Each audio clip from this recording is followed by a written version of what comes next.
I'm Scott Allen Miller. It is the 14th of May, 2022. It's Saturday, and welcome to my daily vlog of life. As a world traveler, today I am still here in Friendswood, Texas, a suburb of Houston, out east near Galveston mainland. And today I started the day actually getting up and working for about 2 hours before I ran out to pick up Dominica and Kat, who are staying at the Motel 6, because the house that we're staying at Dominica's sister's house is just overrun with people. There's no extra space, and so to provide enough space, Kat is staying there, so Dominica is staying there with her, and they're having kind of a girls' slumber party weekend, and the kids and I are staying at the house. I need to be able to work the whole time, so it just makes sense. So I worked a bit this morning, picked them up. We went to Waffle House and had some breakfast. That's our second time going to Waffle House in 3 days, which is weird. We don't normally go to Waffle House as much, although their cheese omelet is really fantastic. You can't go wrong with a cheese omelet, some bread. It's very American, and it's just perfect. It's so fluffy. I do miss Waffle House. I'll give it to them. They know what they're doing. That and Taco Bell, it works out quite well. Those are the foods that I seem to miss. Today's a big shopping day. Dominica did color her hair this morning because it's just easier to do that when you're in a hotel. And then we headed out, or we brought her back to the house, and she headed out with the kids. Her dad drove them with all of the girls to go shopping. They need to do clothing shopping today because they need to try things on, and they need to do like toy and fun stuff shopping because a lot of the girls, Luciana and Clara specifically, but Liesl does too, has a lot of like birthday and Christmas money that they've saved up, and this is their first chance to actually go shopping for anything meaningful in a long time. And Luciana is definitely interested in some Legos and seeing what they have at different places. So they're going to go to Target and Walmart, maybe the Lego store in the mall. I was going to take them today, but then Dominica wanted to do clothing shopping, so it just made sense for her to go. Plus I had a lot of work to do, so it just worked out. So they're doing that. I am here working all day. I did take a break. It's about 3:30 in the afternoon when I'm recording this intro. Came out and walked all the way down to the main road past Joe and Brittany's house, sitting out by a pond with a beautiful fountain. Like this is a really nice area actually. And I always wonder, there's benches out here. I'm sitting on a bench. I wonder if I'm like the first person who's ever used this bench, because I've never seen anybody walk around these places before. And like the swimming pool's right in front of me, just beyond the pond, and there's a few people using that, and you expect people to use their community swimming pool. And the kids used to use the playground, which I'll show you.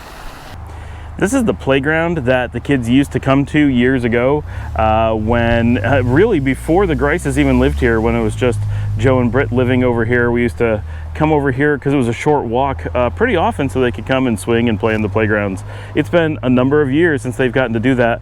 COVID really made it that stuff kind of came to an end, but they really enjoyed it up until about that point. And really, when COVID hit, Luciana was just turning 9, and so you know, they were all kind of at the age where this was still a lot of fun for them, but they all kind of went through the ages of no longer using playgrounds during COVID, and so it was kind of a abrupt end to that part of their lifestyle. But when it comes to other things other than the playground and pool, walking, there's no path, there's no obvious way to get here, and I've never seen anybody come over here other than the lawnmower, obviously. So I always wondered, has anyone ever sat on this bench? It's a nice place to sit. It's a perfect place for doing my recording, but it's easily been years since someone's used it. I mean, for real. So just a point of interest there. I'm gonna walk back, and I'm gonna have Kat join me after this so she can do a bit of an interview. It is only 2 days until we're back in Nicaragua. This is, again, Saturday. Tomorrow's our last day here. Everything, we gotta do packing tomorrow, and a lot of it. We bought new luggage just to be able to pack all this up. And then Monday, we're leaving early in the morning. So we have no Monday time here in Texas at all. So we have just tomorrow yet to go. It's going to be a little bit hectic. It's surprising how fast this week has gone and how little time we actually got with the family. We've just they've had so much to do, we've had so much to do. All right, I'm going to gather Kat, and let's see if we can sit down and talk about what this whole Nicaragua adventure means to her now, as we're 1 day away from it actually happening, because I want to be able to kind of give her adventure to you guys as it happens. I think it'll be really interesting to see her discovering Central America along with all of you. All right, let's go. All right, we are here with Kat, and we're actually filming this tomorrow, but this is the Saturday show. So in 2 days, we are heading first to the airport and then to Costa Rica, and for 2 hours, and then we are taking a taxi into Nicaragua. And this is, so tell everyone, first of all, say hi. Hello. Hi. So Kat has very little international travel. Zero. Big goose egg. You have been to Germany when you were very little. I grew up in Germany a little bit. Right. Yeah. And then, but very young. Yes, very young. I don't remember it. And then you've been to Mexico. Yes, twice. Several days. Yes. But right at the border. Yes. So border town Mexico. Yes. Tijuana. And that's it. No, I spent 10 days in Prague. Ah, okay. No, not Prague. I just said that wrong.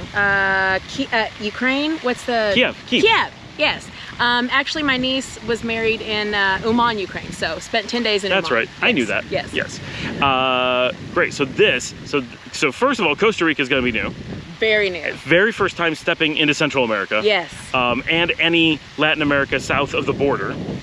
And of course, Costa Rica is kind of the soft, first of all, it's one of the most Americanized countries of all of Latin America, and it is certainly the most North American-esque of Central America. So it's a very soft entry for anybody looking to go into Latin America and kind of get well, they speak Spanish, well, they have gallo pinto, well, there's a lot of just, a lot of music and a lot of dancing. Yes, Costa Rica will have those things, but it'll have it in a very North American influenced style. So it's good for that. Nicaragua, however, is the polar opposite. We are going into the most isolated, most lacking in outside influence of any country in Latin America, and very quickly. So this is going to be quite a leap of never having traveled and going to Nicaragua of all places. Even I, who traveled a bit, went first to Panama, which is closer to Costa Rica as far as influence from the outside. Its influence is much more mixed with a lot of South American, predominantly South American, and a little Central American, and a little North American, and a bit of Europe. It's very European. Leaping then to Nicaragua was not so bad. So this is going to be, for anybody who is traveling, Nicaragua is absolutely wonderful, but a big step. Huge.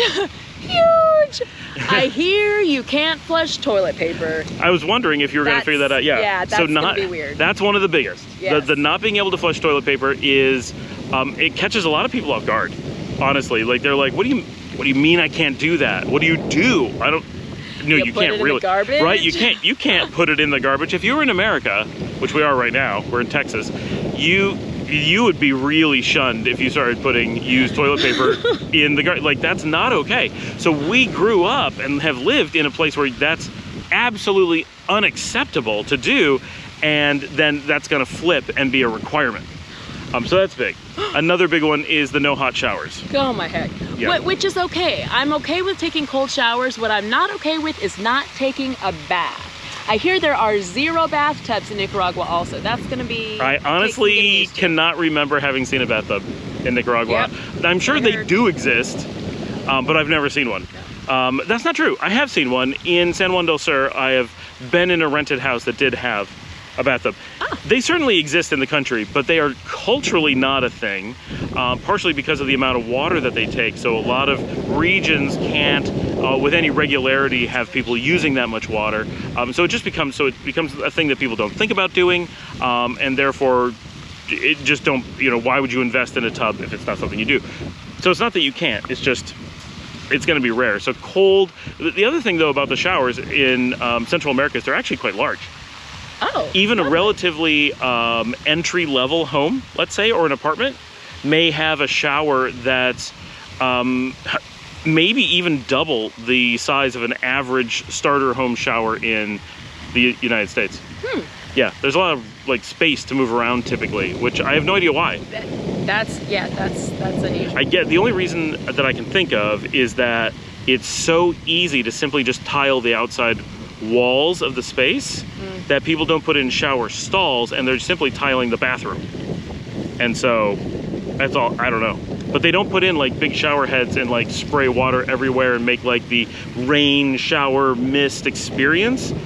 Not at all. It's like generally low pressure, not terrible, but not high, pretty cold to luke water that's sometimes doesn't even have a shower head. Sometimes you just get a pipe. Ooh. Which actually works better sometimes than the shower heads because of the low pressure. Oh, yeah. So yeah. It's not as bad as it sounds, or it's worse than it seems. I don't know. I'll let you know. Yeah, but a lot of times you get a shower head that's just pointing straight down and it just kind of dribbles, and you just kind of, that's kind of the thing, right? So yeah, that's not the best, not my favorite. The shower situation, you do get used to it though, and it is great for your skin. You tend to take short showers in cold, but not ice cold, water. And speaking of cold water, so this fountain over here, there's enough wind, we're actually getting hit by the droplets. Is that why you're turning on me? You keep moving away. Oh, I'm sorry. We've twisted about 90 degrees at this point. Should we go back? So the showers, the toilet paper, those are big things. We don't have a car there. You're not going to have a car there. That's going to be a little bit of an adjustment, but it's a fair-sized city. We live in Leon. Kat is living with us. So not having a car isn't too bad. You can walk everywhere in the city. Basically any restaurant, any grocery store, any supermarket, anything like that that you're really going to be interested in is a relatively easy walk. Good. With maybe 20 minutes at most, and most things will be 15 and less. Well, we'll go for nice long walks. I love it. So what are your current feelings about Nicaragua? I know this is hard to say, but I want to get this because at this point in the show, she's never been there. No. And so this is our last moment to kind of capture the excitement, the apprehension, the what have I done? Is it really too late to turn back? All that kind of stuff. We're right at that cusp because as we're recording, so this is the Saturday show, but we're actually recording this on Sunday and we are T-minus 12 hours. So. Holy buckets. Oh my gosh. I'm excited. I really am excited. I have to tell you, my primary concerns in the beginning were fear of, I shouldn't say fear, right? But just my safety. Because a lot of times when you think of countries in like Central America, and really when you think about countries that aren't the United States, everyone thinks, oh, they're so unsafe, when really it's not the case. Right. We just happened to look today, and this is a horrible thing. Since we arrived here 12 days ago, the United States has had 23 mass shootings, and Nicaragua has had 0. Yeah, completely different world, and it's been blowing our minds that there have been so many. As I record this, of course, today that you're watching this, if you check the news, my hometown, or sort of hometown of Buffalo, had the biggest mass shooting of recent history today, right? So that's at the grocery store chain that I used to work at in that city. So that's hitting close to home and something we've been thinking of, and there was a mass shooting just a couple hours ago, 2 hours ago, right here in in Houston, sorry. So it's been places that are attached to us and huge numbers of them while we were here, and it really hit home just how much this stuff happens, and everyone's conditioned to it, and you're just like, it's not a thing, you don't worry about it, like you just go on with life, and you do, but when you come back from a place that's so safe, like Nicaragua, where gun violence isn't a thing, where general violence isn't a thing, where worrying about being shot in the street, just it would never cross your mind, and then coming back here, you're like, whoa, it's overwhelming how much there is. It's really dramatic. So that stuff, but yeah, I think it's gonna be quite an adventure. It's hard to describe for us all of the little things that are so different. And we haven't even touched on the obvious one. Okay, I think the toilet paper thing actually comes out at #1. If you've never actually pictured yourself having to make that transition, the average person actually kind of has a panic attack about, I don't know if I can do that. But Nicaragua is not a place that speaks English. And unlike, which is a funny thing to say, it is an official language there, but if you're talking about, say, Mexico, Mexico has a very high English-speaking ratio. Not the average person, but you can pretty much go anywhere and find someone who speaks English in Mexico and speaks it really well. Nicaragua is a country where the East Coast, the Mosquito Coast, officially speaks English, but it has a tiny population and doesn't mingle with the rest of the country very much.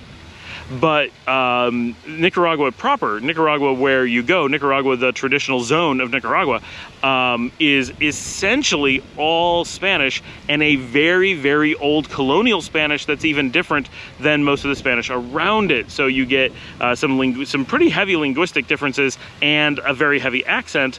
So compared to like a Mexico, it's very different. So the language stuff is going to be, I think, pretty big, because you don't speak Spanish at all. Look, the language thing is my primary concern, because I am an exceptionally communicative person. And when you don't speak the language, it's really difficult to communicate with someone. Yo hablo un poquito español. So, Dominica is teaching me a little bit so far. I have a feeling I'm going to be saying entiendes quite a lot. Which I don't really know what that means, but I guess it's like... Do you understand? Yeah, okay, yeah. Do you understand? No, because you're not speaking the language. So I'm a little bit concerned about that. But I have a feeling I'm going to pick it up really quickly. I think the biggest thing is counting things. Like, you have to pay, and it's like, they say really fast and kind of slang, and then you're not used to the money, and you're trying to really quickly think about what the money means, and compute the number, and count it out, and give it to them or whatever. That stuff I do find physically challenging, just to do all those things at once, because the currency, the Cordoba or cord, is 35 to the dollar roughly. So it's not like 2 to 1 where you can do a real fast calculation. It takes a while to be like, 105 cord, that's $3, right? But it does come in time. You'll be like, 140, that's $4, and 350, that's $10, like 700, that's $20. It doesn't take too long before some of that becomes kind of second nature, but it isn't like Canadian where it's just off by a little bit, or you know, the British pound where it's double in many cases. It's a number that actually takes some math, and it's a big jump. So you're kind of like, sometimes you're like, 7,000 Cordoba, that's got to be $200. Okay, all right, that's not that bad. It's not the end of the world. So you'll sometimes you don't know what things should cost. You'll be like, is this dollars or Cordoba? Right, because you actually don't know. It better be Cordoba. It could be 35 times more expensive than you thought, or sometimes it's actually 35 times less expensive than you thought, and you're like, wait, seriously? I was okay with this in dollars. Like, it's so cheap. So that stuff will be a little bit, and so once in a while you'll see things written like 300, and you'll be like, is that 300 cord or $3? Because there's no, like, they just didn't put in the dot. So it can be confusing, and almost everything prints it out wrong. So it says dollars, but then puts the cord, and you just have to know. And we've been accidentally overcharged by $3,500 on something because of that. $3,500 because they were sloppy about the signs. So yeah, you have to watch out for some of those things, or just be aware. But overall, yeah, Spanish is a big thing. Learning, taking classes, studying that right away, doing Duolingo religiously helps an awful lot. And you will pick it up, right? You go into the grocery store, you go to a restaurant, and you're reading a menu, and me gustaría, you know, un plato de pescado, and it's like, okay, I learned that word, and then I learned how to connect those words, and then I learned how to be polite about those words, and then it just builds, and it starts not being too bad, and people understand that you don't speak Spanish, and so they're pretty helpful in general. They just don't speak English, so their level of ability to be helpful is not much more than yours. They just have all the information you need. Great. So yeah, so it's gonna be an adventure, and she's starting her adventure in León. So you're not gonna see Managua at all. Most people coming to Nicaragua for the first time are gonna fly into the airport at Managua and see the capital for at least a few minutes and drive across it, and kind of have this boom, you're in Nicaragua, like, because Managua, when you drive across it, isn't the best. I love Managua, it's got some really cool stuff, but the drive just across it from the airport leaves a little to be desired. We'll put it there.